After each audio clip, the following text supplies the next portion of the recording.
Hello guys, it's Kozmic here. You can follow me on Twitter and Instagram. And today, we're asked the age-old question. What is Bloodstained, Curse of the Moon? But first, we need to go back to 1990. A game that inspired this game.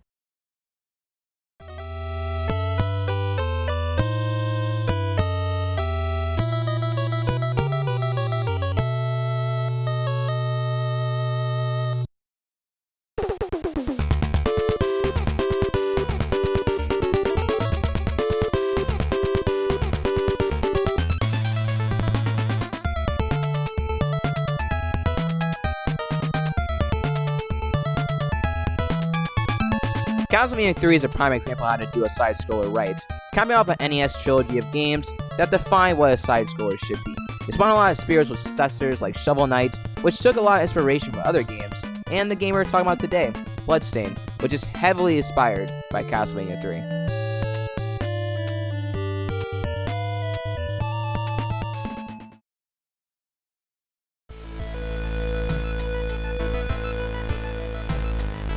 And if you play Castlevania 3, you know what to expect when it comes to gameplay. Going through 8 stages, defeating enemies, getting items from hidden candles, and beating bosses. There are different paths throughout the level, kind of similar to the branching routes from Dracula's Curse.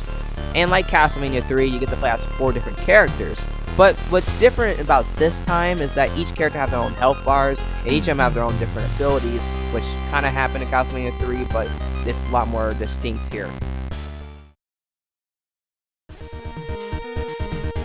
First, we have Zangetsu. No, not this Zangetsu, this Zangetsu, who is the main character in this game.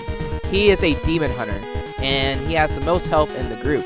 He uses a katana to slash to his enemies, but it's very short range. He can throw shadow orbs on the ground, which does damage to anyone who touches it.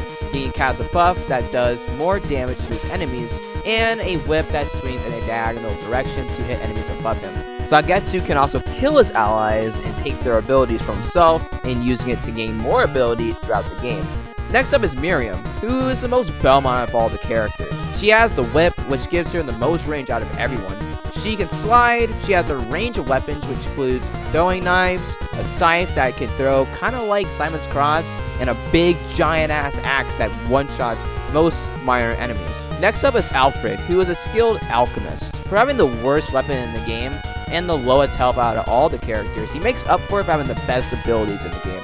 He can freeze people with a sword-like projectile, he can summon up a flame shield which can deflect most projectiles in the game, and he can summon a clone of himself to do action for him. But the best thing about Alfred is his lightning spell. This thing is a boss killer. It kills bosses so easily.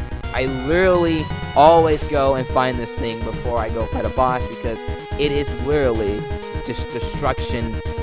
It's crazy how easily you can kill bosses with this lightning spell. Last we have Jibo, who is pretty much Alucard from Castlevania 3. He can turn into a bat, fly across huge gaps. He also uses bats as weapons, which shoots in an upward angle which can hit enemies jumping or hit enemies beneath him. You can switch between characters off the fly, and some characters can reach areas while others cannot. So you have to figure out which character is best for each situation. Now you can actually just disregard allies in total and just go solo. It kind of reminds me of what Castlevania 3 did with their buddy system. And depending on what you do will depend on what ending you can get, since there are multiple endings in this game.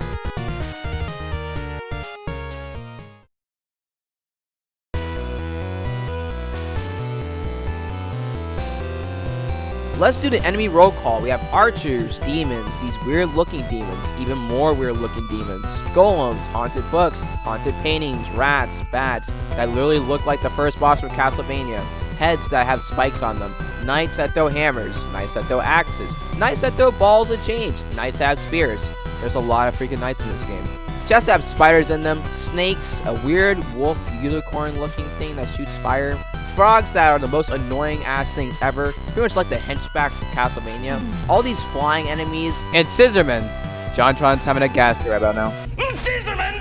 As for the bosses, I really did enjoy most of the boss fights of this game. They're very challenging, and most of them are very memorable.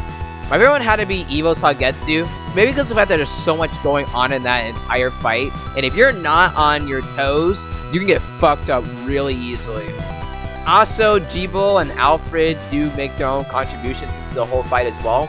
So in total, that whole fight is just amazing. I think it was literally the best fight in this entire game.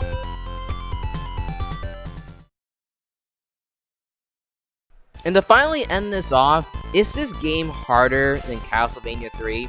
And the answer is no. This game is not as hard as most Castlevania games. In fact, this game is really easy. It gets extremely easy at some points. Now, there are two difficulty modes in this game. There's Veteran mode, which pretty much acts like the normal mode in the game, where you have lives and there's knockback. And then you have Casual mode, which pretty much makes the game almost too easy, to the point where it becomes a cakewalk.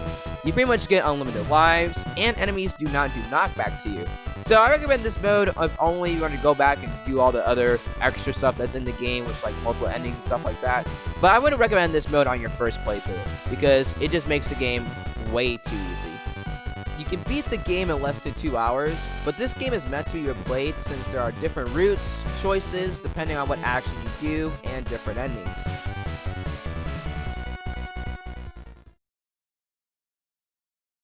And that's been what it is. Thank you guys for watching. If you guys enjoyed what you saw here, please consider liking and subscribing. I worked really hard on this video. I've been wanting to change the style of what is for about a while now. I hope this is a good change, and expect more videos like this in the future. So, this has been the Kozmic Man. Stay classy. Peace, everyone.